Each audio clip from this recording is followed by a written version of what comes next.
কারণ আমাদের তো সেই আগের দিন নেই যে হঠাৎ করে হেলিকপ্টার নিয়ে হাজির হতে হবে, নাকি? সেদিন তো আর নেই। তবে এই যে ইলেকট্রনিক ডিভাইস, এই যে অন্য কিছু, এগুলির জন্য তো আমাদের সেই ব্যবস্থা নিতে হবে।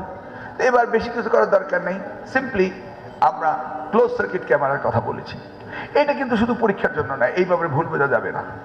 আজকে পলিটেক ইনস্টিটিউট বলে আসছি, ছাত্ররা কমপ্লেন করলো যে শিক্ষকরা ঠিকমতো ক্লাসে আসে না, ঠিকমতো পড়ায় না। আবার শিক্ষকরা কমপ্লেন করলো শিক্ষার্থীরা আসে না, এরা ক্লাসে অ্যাটেন্টিভ না। ওকে, ফাইন, আমাকে তো কাজ করতে হবে। আমি ক্লোজ সার্কিট ক্যামেরা লাগাবেন, রেকর্ডিং থাকবে আর্কাইভে। আমি আপনার কাছে ব্লুটুথের মাধ্যমে আপনার পাসওয়ার্ড নিয়ে আমি ওই ক্লাসগুলি দেখবো শিক্ষকরা কি করে, ছাত্ররা কি করে। কারণ আমাদের তো মনিটরিং করতেই হবে, কোনো তো বিকল্প নেই। দেখুন, মাননীয় প্রধানমন্ত্রী বলে বসছে, ইউনেস্কো কমিশন বলেছে বাংলাদেশের জিডিপির 6% দিতে হবে, এবং মাননীয় প্রধানমন্ত্রী এবার এজেন্ডায় বলেছেন যে আমরা 5% দেব। হিউজ অ্যামাউন্ট, কিন্তু 5%। এই গত বাজেটেই দেখলাম ফেরত যাচ্ছে, কাজে লাগাতে পারছি না। আমি এসে 5% অলমোস্ট ডাবলের আপ হয়ে যাবে আমার বাজেট, এই টাকাকে আমি খরচ করতে পারবো না। অতএব আমাকে এই যে বাজেট ইনক্রিজ হবে সেটাকে তো সদ্ব্যবহার করতে হবে। তা আমাকে গ্র্যাজুয়ালি এই কাজগুলি করতে হবে।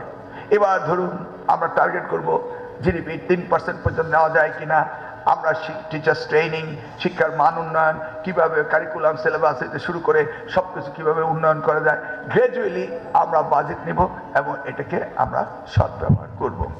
তো এই যে ডিজিটাল প্রবলেম, এই ডিজিটাল প্রবলেমটা আমাদের বেরিয়ে আসতে হবে।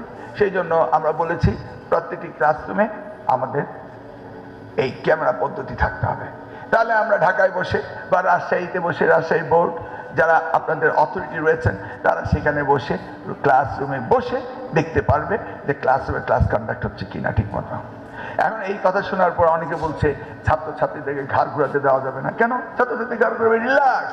তার কি ঘাড় এরকম করে না এই পরীক্ষার সময়? আপনি করেননি? অনেক লেখার পর এরকম করেন না? এরকম করিনি আমরা। আরে এটা কি হলো?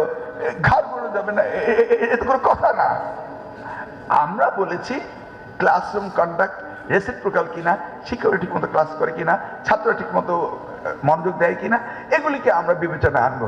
সেই সাথে পরীক্ষা হলে সিসি ক্যামেরা থাকবে এবং আমাদের দুশ্চিন্তা কমে গেল। কারণ আমাদের তো সেই আগের দিন নেই যে হঠাৎ করে হেলিকপ্টার নিয়ে হাজির হতে হবে, নাকি? সেদিন তো আর নেই।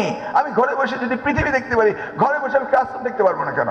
আমার এখন মনে প্রশ্ন হয়েছে, খাগড়াছড়ি প্রত্যন্ত অঞ্চলের একটা ক্লাসরুম আমি দেখতে চাই, আমাকে সেখানে যেতে হবে কেন? আমার তো এখন অ্যাডভান্টেজ রয়েছে, নাকি? সোশ্যাল মিডিয়া, তো সিসি ক্যামেরা, আমিও অ্যাডভান্টেজ নেব।